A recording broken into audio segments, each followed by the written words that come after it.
Hi everyone, welcome back to my channel. My name is Nicole and this channel is all about health, wellness, and designing your dream life. In today's video, I'm going to be showing you how I make kombucha.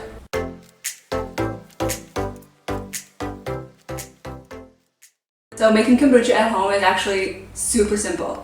I thought it would be a lot more complicated, so I put it off for a little while and I just kept spending money on getting kombucha every single day, and that really adds up. So I finally decided that it would be worth it for me to try and do it at home. And it's super quick, super easy, and anybody can do it. So there's a few things that you're going to need to get started. The first thing is you're going to need a SCOBY. SCOBY stands for Symbiotic Culture of Bacteria and Yeast. How you get a SCOBY is you can either get one online or you can get one from a friend who already brews kombucha. The really cool thing is that every time you make a batch of kombucha, you get a new SCOBY. It creates a new one, which you can then use that again and again. The second thing that you're going to need is some black tea, and you're also going to need some raw sugar. So don't use sugar that you would normally use in baking. It's very processed and we don't want to use that. So try and look for raw sugar.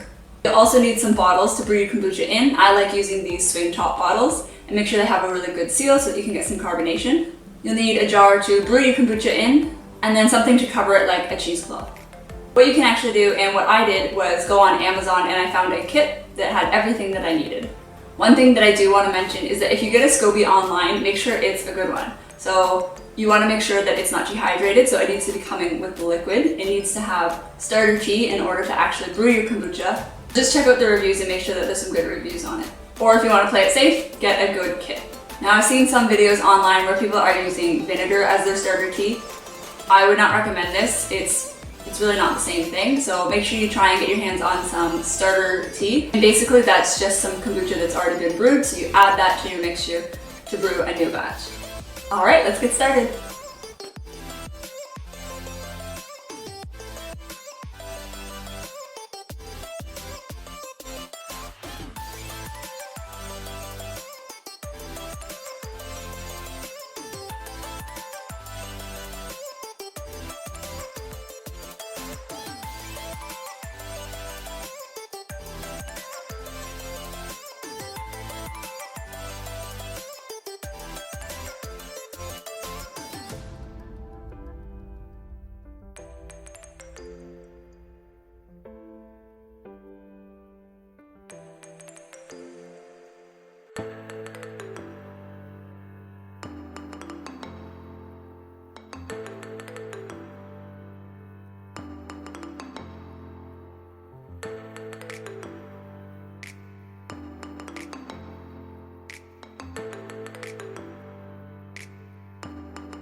found it really informative. If you have any questions about how to make your kombucha or if you're having any issues brewing it, leave them in the comment section down below and I'll try and help you out. If you haven't already, give this video a thumbs up and subscribe to my channel. It really helps support me and I upload new videos every single week. I'll see you in the next one. Bye guys.